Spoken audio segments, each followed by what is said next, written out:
buenísimo. Eh, y estamos con la expectativa de estas 4 noches que nos van a encontrar acá reunidos, ¿no? ¿Qué va a pasar? Bueno, es fácil la respuesta a esto. Van a ser 4 noches completamente inútiles. O 4 noches espectaculares que pueden cambiar nuestra vida para estar mucho mejor y más cerca de Jesús, o tal vez cambiarla también, por supuesto, para siempre. ¿Por qué no? El contraste es así. O sea, ¿serán 4 encuentros inútiles o serán 4 encuentros que ayudarán a que estemos mucho más cerca de Jesús y con una esperanza mucho más viva dentro nuestro y con mucho más ganas de ver que se cumpla la promesa de que el Señor Jesús venga a buscarnos? La decisión, o qué es lo que va a hacer que sea lo uno o lo otro, tu actitud, tu decisión. Que estés orando para que el Espíritu Santo te bendiga, para que el Espíritu Santo bendiga al que le toque dar el tema cada una de las noches. Y si eso pasa, si se alinea todo esto, pues ya sabes lo que puede pasar. Y bueno, hoy vamos a estar repasando un poco lo que el contexto de lo que pasó aquella semana tan tremenda de Jesús. No sé si ustedes recuerdan lo que pasó cada uno de los días. No creo que nadie se acuerde de lo que pasó el miércoles. Si alguien se acuerda de lo que pasó el miércoles, me lo cuenta. Porque la Biblia no dice nada de lo que pasó el miércoles. Nada. Vamos a mencionar el porqué al terminar el repaso, que vamos a empezar a dar un vistazo a lo que pasó en los días previos al miércoles y el miércoles propiamente, ¿no? Dice Juan 12, si alguien quiere acompañar, vamos a ver solo algunos poquitos textos para recordar las situaciones que ocurrieron y nos pongamos en contexto. Hasta este momento, a Jesús querían matarlo hacía ya más de 3 años. ¿Está bien? Porque al poquito de ser bautizado, cuando hizo la primera limpieza del templo, ahí nomás ya quisieron matarlo. Pero cada vez que la tensión en el entorno de Jesús aumentaba, Jesús se retiraba a un lugar más tranquilo para evitar que la tensión se eleve y no pueda terminar su misión, porque este mundo no lo soportaría el tiempo que estaba profetizado que duraría. La profecía decía que 3 años y medio duraría el ministerio del Mesías hasta que éste fuese crucificado.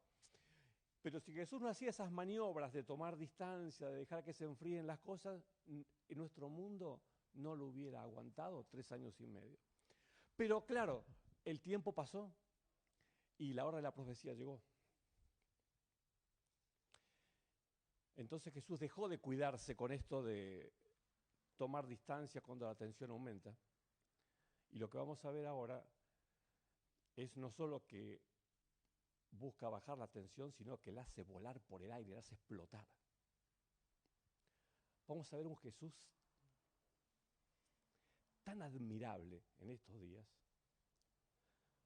porque cada movimiento que hizo, lo hizo pensando en tu salvación y en la mía. Aunque cada uno de estos movimientos lo terminaría llevando, y lo tenía muy claro, a perder su vida. ¿Pero por qué valía la pena?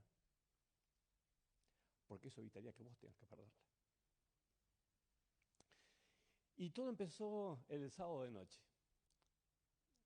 El sábado de noche cuando se hizo una fiesta, una gran fiesta en Betania, que estaba muy cerca de la ciudad de Jerusalén, donde Jesús iba a ir, porque era inminente las Pascuas.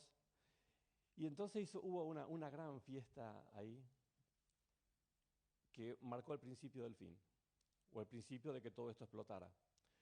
Juan 12, el versículo 9, nos cuenta ya cerrando la fiesta y como haciendo un resumen de lo que pasó ahí, dice, mientras tanto, muchos de los judíos se enteraron de que Jesús estaba allí y fueron a ver no solo a Jesús, sino también a Lázaro, a quien Jesús había resucitado. No era solo un polo de atracción Jesús, sino Lázaro, que hacía unos pocos días había sido resucitado por Jesús, y muchos judíos iban de Jerusalén a verlo, a ver al hombre que había vuelto de la muerte y el que había hecho resucitar a ese hombre. Entonces, los jefes de los sacerdotes resolvieron, ¿lees tu Biblia lo que dice? Matar también a Lázaro. Jesús ya estaba muerto, ¿está bien? Eso no era tema de conversación, pero ahora dijeron, vamos a matar también a Lázaro, porque por su causa muchos se apartan de los judíos y creían en Jesús. Qué locura a la que puede llegar la mente humana cuando se deja manejar por el enemigo. Y estos que estaban tomando esta decisión eran los líderes del pueblo de Dios. ¿Está bien? No eran los romanos, no eran paganos, eran gente que decía adorar a Dios. Y estaban decidiendo, ya lo habían hecho, asesinar al Hijo de Dios, porque no aceptaban que lo fuera, y de paso a Lázaro también ahora, porque era una evidencia de que Dios obraba a través de Jesús, y eso políticamente no les convenía, les restaba votos, digámoslo así, ¿está bien? Así que lo eliminamos. Amaneció el domingo, pero claro, una de las consecuencias directas de lo que pasó esa noche fue que Judas se enojó tanto con Jesús por un incidente que recuerdan que pasó durante la fiesta, que esa misma noche se fue caminando hasta Jerusalén, se encontró con los líderes de los sacerdotes y le puso precio a la cabeza de Jesús. Se los vendo a cambio de 30 monedas de plata. Hicieron el negocio y pactaron que cuando se pueda se haría la entrega. Domingo, Lucas 19. Domingo de Ramos, todo nos viene a la mente la idea de lo que pasó, ¿no? Es una fiesta y una alegría lo que ocurre ese día cuando Jesús, montado en un pollino, en un burrito, se acerca a la ciudad. Cuando uno lo piensa fuera de contexto, piensa en una imagen muy, muy linda, agradable, y te gustaría sumarte inclusive a la multitud para alabar a Jesús junto con los que lo rodeaban, pero esto traía en sí mismo esta imagen que a uno le atrae y le hace tener ganas de estar participando de eso, tenía un contenido altamente dramático, porque así como Jesús estaba entrando a Jerusalén, es como se esperaría que entrase un rey.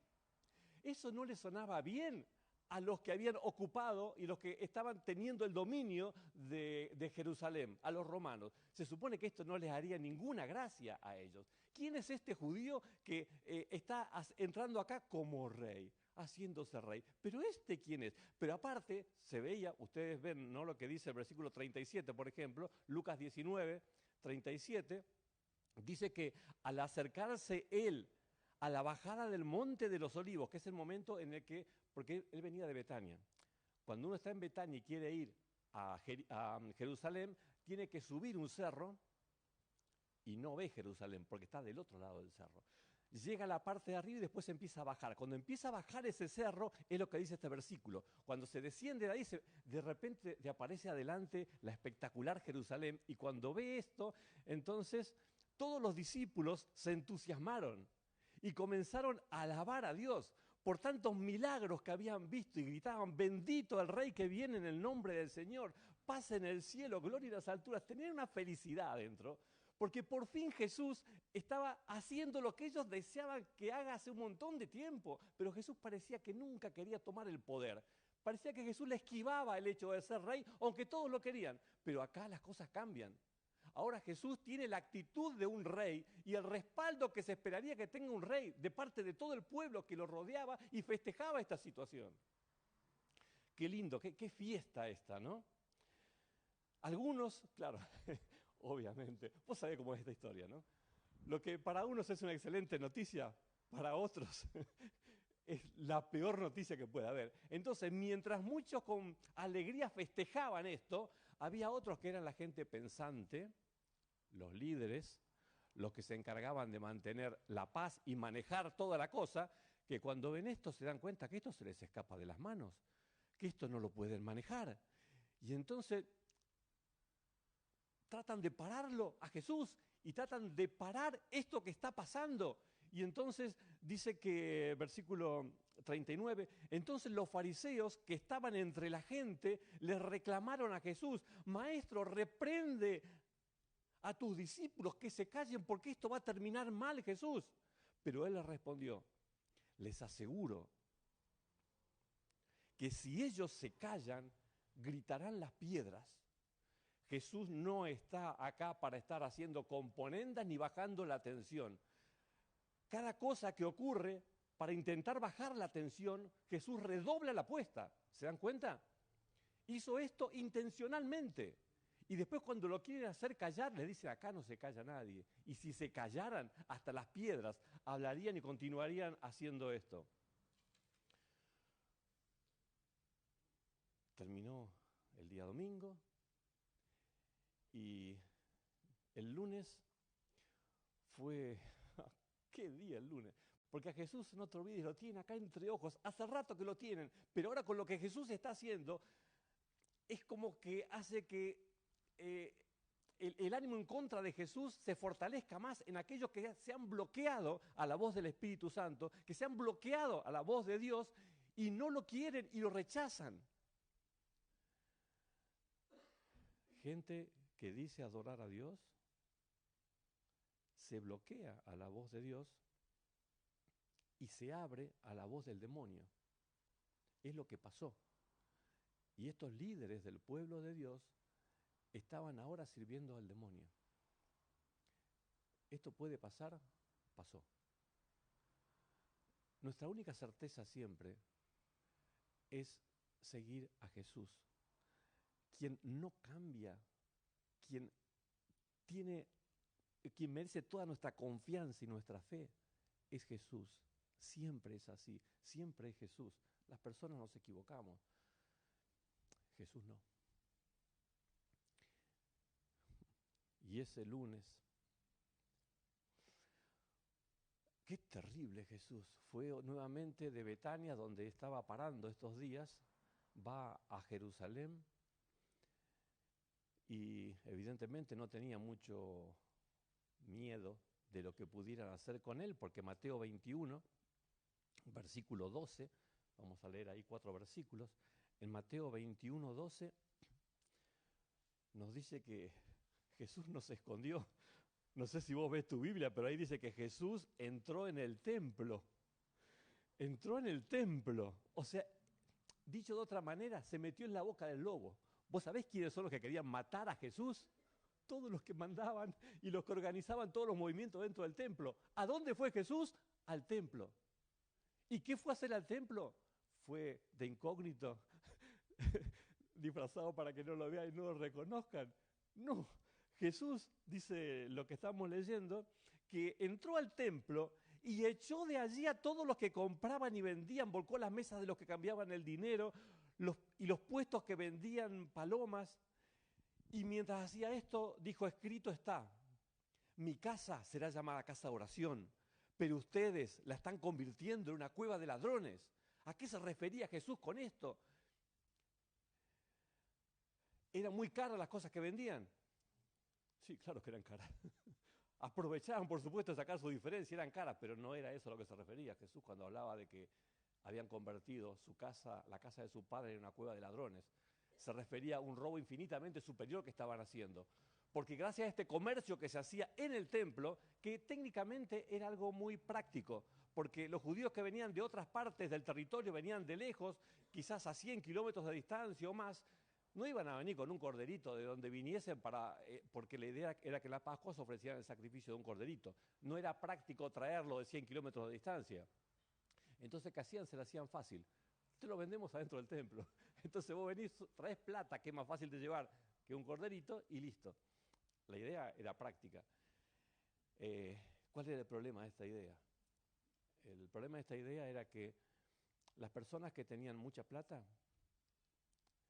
se daban cuenta que era tan fácil ser salvo, porque como tenían plata para comprar los corderitos que hiciera falta, ellos podían mandarse las macanas que quisieran, entregaban un corderito y estaban perdonados. Mirá qué lindo y qué fácil cuando tenés plata, ¿no? Ahora, cuando te cuesta un poco más, que sos de clase media para abajo, que podés comprar el corderito, pero ahí, bueno, ahí la pensás un poquito más cuando vas a pecar, porque decís, bueno, ¿para qué me va a costar caro cuando tenga que pagar el cordero para que Dios me perdone a mí? Le costaba más, pero bueno. Pero también estaban otros que no tenían ni para comprar el cordero, ni para comprar la más humilde de las ofrendas. Y ese pobre infeliz, ¿qué hacía? Ese sentía que no tenía el perdón.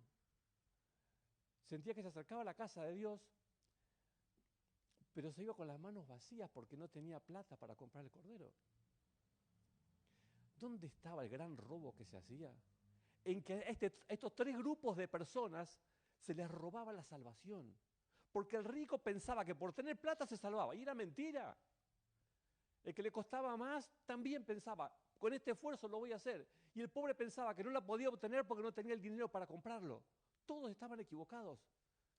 La salvación era gratis. No había que pagar. No importaba si tenías plata o no tenías plata. Pero eso se había desvirtuado y la religión se había convertido en un negocio. Entonces, cuando Jesús echa a todos los mercaderes y el templo queda como lo que él quiso siempre que sea, se le acercaron al templo. ¿Quiénes? Unos que no se aparecían nunca, te aseguro. No sé qué dice tu Biblia, pero acá me dice que se metieron ahí en el templo ciegos, cojos. ¿Y qué pasó? Los sanó. ¡Wow! ¡Qué espectacular debe haber sido eso! Y cuando se ve algo tan maravilloso, que el templo de Dios es un lugar donde se derraman las bendiciones del cielo, porque ¿qué dirías vos si un ciego en la casa de Dios recibe la vista? Si alguien que no puede caminar recibe la sanación en ese momento delante de todos, ¿qué dirías sino que Dios está obrando por medio de Jesús? Qué ambiente de fiesta para todo aquel corazón sincero que observa esto y no puede dejar de ver la bendición de Dios. Pero, versículo 15, cuando los jefes de los sacerdotes y los maestros de la ley vieron que hacía estas cosas maravillosas y que los niños gritaban en el templo, Hosana al hijo de David, ¿se alegraron con ellos? No, se indignaron. ¿Cómo puede ser que reaccionen a la evidente acción divina indignándose? ¡Qué locura!, ¿no? Otra vez, ¡qué locura! Pasó el día lunes, Jesús vuelve otra vez, después de un día muy activo donde no ganó muchos amigos sí, pero muchos de los otros también. Volvió otra vez a Betania. ¿Y qué hace Jesús el martes? Otra vez, el martes tempranito, Jesús sube al cerro, lo baja, se mete a Jerusalén, no a cualquier lado, claramente, sino otra vez a los atrios del templo, otra vez a la boca del lobo que está cada vez más furioso, se mete ahí. ¿Y qué va a hacer ahí? Va a enseñarle a la gente. Si ustedes se fijan en sus Biblias, todas las cosas que pasaron el día martes, fue un día larguísimo, uno de los días que más enseñanzas de Jesús están registradas en toda la Biblia, y lo hace en este lugar y en este contexto. Y entonces, ¿qué es lo que ocurre cuando Jesús está delante de miles de personas en los patios del templo, predicando a toda la gente que escucha con tremenda atención lo que Jesús está diciendo? Con los ojos abiertos y el corazón más abierto todavía, ¿qué pasa con los que se supone que están dirigiendo todo esto? Porque las Pascuas no las manejaba Jesús, las Pascuas las manejaban los sacerdotes. Pero acá Jesús se llevó el centro de atención hacia él. Y en vez de estar puesta la atención en lo que se hacía, en los que llevaban la liturgia normal de la Pascua, la atención está con Jesús. La gente atiende a Jesús. Claro. Sí, te diste cuenta, ¿no es cierto? No les gustó nada. No les gustó nada. Y estaban enfurecidos. Y había dentro del liderazgo grupos opuestos que no se soportaban unos a otros, pero eran líderes. De alguna manera compartían todas las cosas que tienen que ver con el liderazgo. Estaban los herodianos, que eran un grupo que era más político que religioso. Eran fanáticos de Herodes, de la dinastía de los Herodes, que habían hecho cosas muy buenas por el pueblo de Israel, incluido el templo sobre el cual ellos estaban ahora. Él había sido pieza fundamental y seguían los Herodes gobernando, el hijo. Entonces estaban los herodianos, los que eran partidarios de Herodes. Estaban los fariseos, que eran la mayoría de los que más respetaban lo que dice la Escritura, y estaban los saduceos, que eran unos personajes medio raros, ¿no? Que creían en Dios, mientras ellos entendieran. Que creían lo que decía la Escritura, si estaban de acuerdo con lo que decía. Pero eran los que más poder ostentaban, los saduceos. ¿Qué pasó en estos tres grupos que eran antagónicos entre sí? Se aliaron contra Jesús esa mañana. Por turno fueron asediando a Jesús. Yo solo estoy resumiendo la historia, después vamos a leer muy poquitito porque el tiempo nos corre y solamente queremos ponernos en contexto para que después vivamos con mucho más intensidad jueves, viernes y sábado de los encuentros que vamos a hacer acá. Ahora estamos como entrando a la historia, poniéndonos en el contexto, ¿no? Pero nos dice acá que, hablando ahora de lo que fue este enfrentamiento, ¿no? Que pusieron, no te olvides, Jesús no tenía instrucción humana, o sea, Jesús no fue a ninguna de las escuelas o de las universidades que había para capacitar. Los que ostentaban los cargos de liderazgo en el templo, todos tenían la mayor cantidad de títulos que te puedas imaginar, las mejores calificaciones humanas que podían tener y el mayor conocimiento de la escritura que te puedas imaginar. Entonces, cuando los jefes de los sacerdotes, estoy en Mateo 21, 45, dice que Mateo 21, 45, cuando van atacando por turno a Jesús, cada uno poniendo sus máximas habilidades y cada uno creyendo que a Jesús lo va a destrozar, y esto lo hace en público porque la idea era humillar a Jesús delante de todos esos miles de personas que lo estaban escuchando, hacían este ataque, y dice el versículo 45 de Mateo 21, cuando los jefes de los sacerdotes y los fariseos oyeron las parábolas de Jesús y se dieron cuenta, porque las enseñanzas que Jesús estaba dando contó también parábolas. En una de ellas estaba ilustrando qué clase de dirigentes tenía el pueblo, ¿no? Cuando se dieron cuenta que esas parábolas los aludían a ellos, entonces dice, buscaban la manera de arrestarlo, pero temían a la gente porque ésta lo consideraba profeta. Pero se lo querían sacar de encima, solo que bueno, no podían. Intentaron todo, pero nos dice el capítulo 22 de Mateo, versículo 46, dice que nadie pudo responderle ni una sola palabra, y desde ese día ninguno se atrevía a hacerle más preguntas. Todos los que fueron a tratar de hacerlo callar, de ponerle trampas, de hacer caer a Jesús y hacerlo pasar vergüenza delante de toda esa gente que estaba escuchando, se pegaron el palo de su vida, porque la vergüenza la pasaron ellos. Jesús los silenció de manera que ellos jamás imaginaron y tuvieron que retirarse cabizbajos del lugar y ninguno más se atrevió a abrir la boca contra Jesús. Inclusive en Mateo 23, acá te vas a dar cuenta que Jesús no anda con chiquitas en esta oportunidad, ni anda con palabras, como diríamos, así muy amigas o palabras diplomáticas, es la palabra que estaba buscando y no me venía. Gracias. Palabras muy diplomáticas. Fíjate vos, en Mateo 23, cuando se dirige públicamente, no te olvides, miles de personas mirando, y ahí están los líderes, Jesús dice, Mateo 23, 13, hay de ustedes, maestros de la ley y fariseos hipócritas, les cierran a los demás el reino de los cielos, y ni entran ustedes, ni dejan entrar a los que intentan hacerlo. Tremendo como los describe. Y si ustedes siguen leyendo van a ver que es durísimo Jesús. Después que termina un día dramático en Jerusalén, Jesús se retira al Monte de los Olivos, ya no volvió esta noche otra vez a Betania, se quedó ahí con sus discípulos y ahí dio una de las revelaciones más grandes y hermosas acerca de lo que sería un vistazo profético a los tiempos por venir cuando Jesús volviese a buscarnos y nos pinta el panorama de los tiempos que a nosotros nos está tocando vivir hoy. Dentro de eso destacaríamos en Mateo 24 que Jesús se preocupó por dar a sus discípulos y a nosotros, que somos sus discípulos a través del tiempo, unos mensajes muy claros, porque él sabía que en este tiempo lo que dominaría, o el arma especial que el enemigo estaría usando, se llamaría engaño. No sé si alguna vez te engañaron.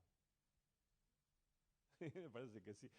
Si alguno se ríe, también, la verdad que doloroso, ¿no? Cuando te engañan. Una vez vendí un equipo que costaba $1000. Lo vendí y cuando vino la persona a retirarlo a casa, porque no había Mercado Libre y todo esto que te lo hace más seguro, digamos, ¿no? Era como, lo publicabas y un interesado aparecía y bueno, apareció un hombre en casa el viernes a la tarde eh, a buscar el equipo y a pagar. Y me pagó los $1000 con un cheque, cosa que a mí no se me había ocurrido. Bueno, para hacerla corta, cuando el lunes los fui a cobrar, obviamente el cheque no tenía fondo. Y ahí me di cuenta que me habían robado. Pero cuando fui a hacer la denuncia, me di cuenta que no me habían robado. Eso no se llama robo, eso se llama estafa. A mí me engañaron.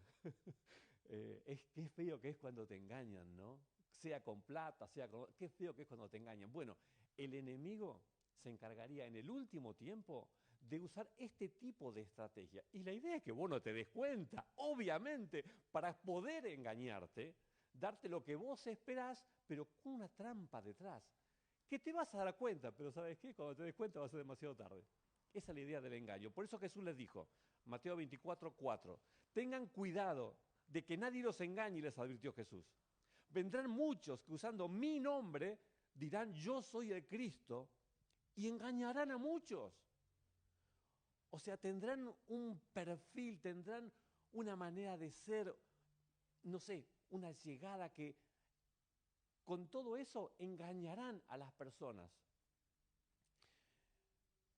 Versículo 11 dice, surgirá un gran número de falsos profetas que engañarán a muchos. Un profeta es alguien que habla en nombre de Dios. Un falso profeta es alguien que habla en nombre de Dios. Dice que habla en nombre de Dios. Ambos dicen que hablan en nombre de Dios. Uno sí, otro no. El verdadero habla verdaderamente en nombre de Dios. El segundo solo dice que lo hace. Pero lo hace con la palabra de Dios en la mano. ¿Cómo haces para darte cuenta? ¿Te das cuenta por qué es tan importante que vos te preocupes por conocer lo que dice la Escritura por vos mismo, que sepas lo que está escrito? Porque alguien puede aparecerte y de hecho lo hará. Es palabra de Dios, en el último tiempo particularmente, con el objetivo de engañarte y de hacer que te pierdas, gente con la palabra de Dios, hablando en nombre de Dios, con el objetivo de engañar. Y si uno no se preocupa por tener un conocimiento de lo que es la palabra de Dios personal, y te pueden llevar de un lado para el otro. Y no está bueno que alguien por quien Jesús dio su vida no se preocupe por ver la solidez de aquello en lo que cree. Versículo 24, porque surgirán falsos cristos y falsos profetas que harán grandes señales y milagros. Mirá lo que dice, milagros, o sea, cosas sobrenaturales, evidencia de un poder sobrenatural actuando. Grandes señales y milagros para engañar. No te olvides, el demonio tiene poder que haría que haga o que vos veas que ocurren cosas que no podrías nunca explicar. Pero el enemigo no te va a actuar de frente si vos sos un cristiano. No te va a aparecer con su aspecto de diablo. Se va a camuflar y disfrazar de cristiano y desde adentro, dándote evidencias de milagros divinos y de poder divino, tomarlo todo entre comillas, por supuesto, es mucho más fácil engañar. No subestimemos el poder de engañar del enemigo. ¿Qué quiere decir esto? Que la única manera de mantenernos firmes en el último tiempo, sabiendo que el enemigo buscará las 1001 vueltas, conociéndonos personalmente y nuestras debilidades, si no estamos agarrados del brazo de Jesús y si no conocemos su palabra, nos llevarán junto con la corriente. Es la principal preocupación de Jesús. Hablando del tiempo del fin, tengan cuidado que no los engañen. Pero también, en el contexto de esto último, y con esto estamos cerrando, algo re lindo, en el mismo capítulo 24, el versículo 12. Bueno, el 12 no es demasiado lindo, pero cuenta una realidad que vos ves. Si tenés unos cuantos años de haber transitado por esta vida, vos viste estos cambios que vamos a leer ahora. Acá dice, habrá tanta maldad que el amor de muchos se enfriará. ¿Vos notás un aumento de la maldad en la humanidad? ¿Vos notás que hay menos amor entre las personas ahora que lo que había algunos años atrás? Claro que sí. Eso está profetizado. Es malo, es muy malo, pero según cómo lo mires, porque por otro lado es el cumplimiento de lo que Jesús dijo. Jesús dijo que esto iba a ocurrir. Que esté ocurriendo nos debe decir algo más que simplemente pintar esta realidad. Porque Él dice, pero que se mantenga firme hasta el fin, será salvo. Y este evangelio del reino se predicará en todo el mundo como testimonio a todas las naciones y entonces vendrá el fin. ¿Leíste bien lo que dice acá? No dice, qué bueno que estaría que todos conozcan. No, Jesús cuenta lo que va a ocurrir. Por eso dice, este evangelio del reino se predicará. No se debería predicar. No, Él te cuenta lo que va a pasar. Cuenta la acción del pueblo de Dios bendecido y guiado por el Espíritu Santo que traerá esta consecuencia. El mundo conocerá el mensaje y tomará una decisión. ¿Y qué pasará cuando esto ocurra? Entonces vendrá el fin de este mundo como lo conocemos y el principio del mundo como el Señor siempre quiso que sea. El principio de una nueva vida para todos los que hayamos puesto nuestra confianza en el Señor. Así que te digo una cosa con respecto a esto, ¿no? Si estás contento como estás viviendo, si tu vida no tiene problemas, si no tenés sufrimiento, dolor y nada de eso, mira, pedí que Jesús no venga porque acá estás cómodo, bárbaro, seguí así, tranquilo. Él no vengas a la iglesia porque vas a perder el tiempo. Ahora, si tu vida pasa por sufrimiento, dolor, no estás de acuerdo con las situaciones que nuestro mundo vive y las que te involucran a vos, porque nadie te pregunta si querés pasar por una crisis o no. Simplemente las crisis ocurren, explotan, y sabés que no importa si sos un hijo de Dios, si aceptaste a Jesús o no. Eso es algo que es común a todos los seres humanos. Vos sabés que la diferencia es que un hijo de Dios puede agarrarse del brazo poderoso de Dios que le ayuda a pasar por el medio de la tormenta, pero la tormenta la vas a pasar. El que no conoce a Dios y el que lo conoce también, pero la diferencia no es poca. Lo cierto es que dice el versículo 30 que Jesús cuenta que la señal mía, porque él dice, la señal del Hijo del Hombre aparecerá en el cielo y se angustiarán todas las razas de la tierra y verán al Hijo del Hombre venir sobre las nubes del cielo con poder y gran gloria.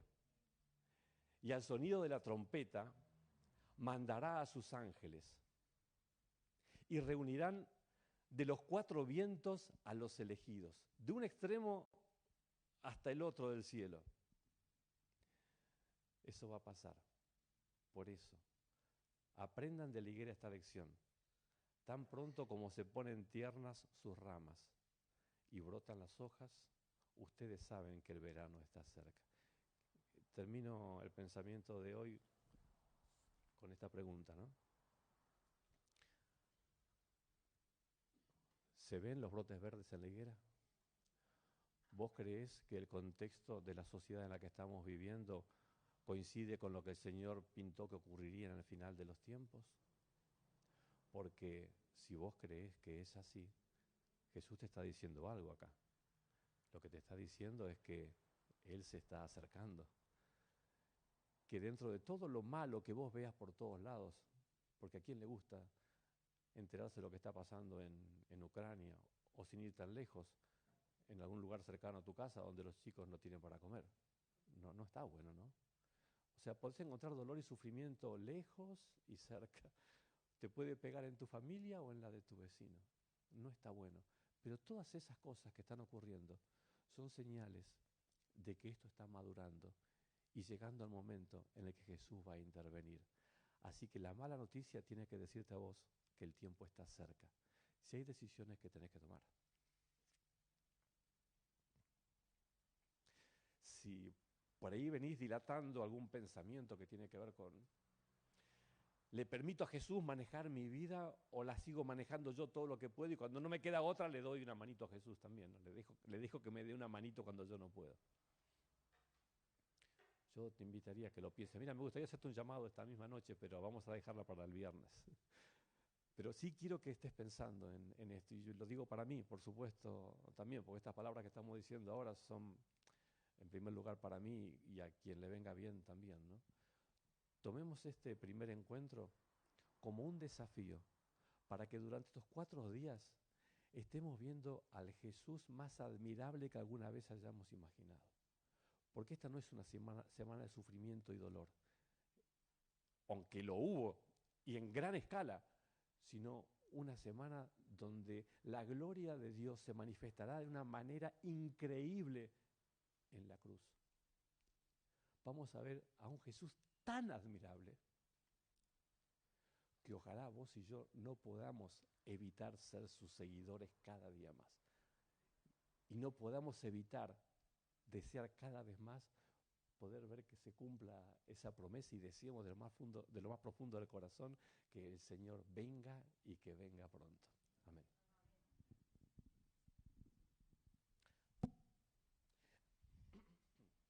Los invito a que nos pongamos de pie para cerrar con una oración. El que pueda, el que no se queda tranquilo sentadito, no se preocupen. Y vamos a hablar con Dios. Nuestro buen Padre que estás en el cielo, mira, acá está tu familia reunida, tu familia de sangre, porque eh, todos hemos aceptado la sangre de Jesús en nuestras vidas, lo que nos hace hermanos. Y bueno, en este primer encuentro, Señor, estamos expectantes de ver lo que quieras compartir con nosotros. Queremos, Señor, pedirte que durante estos días podamos enfocarnos en Jesús, como tal vez antes no lo hayamos hecho. Que podamos tratar de meternos en lo que fue la historia de esos momentos en los que Jesús pagó el precio infinito por nuestra salvación. Señor, que podamos salir de este lugar con la alegría de saber que te elegimos para ser nuestro guía. Que la esperanza de verte venir pronto en las nubes de los cielos para terminar con este mundo como lo conocemos y para poder conocer el mundo que siempre quisiste para nosotros, que esa esperanza pueda movernos a tomar decisiones inteligentes cada día. Señor, te necesitamos. Por eso nos ponemos en tus manos, pedimos la bendición de tu Espíritu Santo y tu cuidado en nuestros hogares. Que tu bendición esté con cada una de nuestras familias. Lo rogamos en el nombre de Jesús. Amén.